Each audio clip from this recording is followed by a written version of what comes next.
House of Goshen International Ministries in partnership with Celo Sondia Music ngaphansi kobuholi buka Pastor Emma NG Gwebu bakwethulela 5 hours of worship experience ezobe ingomhla ka8 June ku2025 eqala ngo3 isikhathi abazobe bekhona ilaba Zanele Shabangu, Lothando Hlophe, Joy Mlimi kanye noSicelo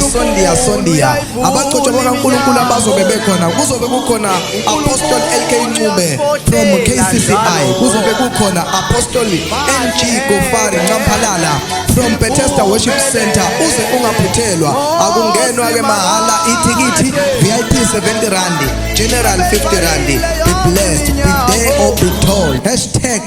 #sidlula kuvaliwe.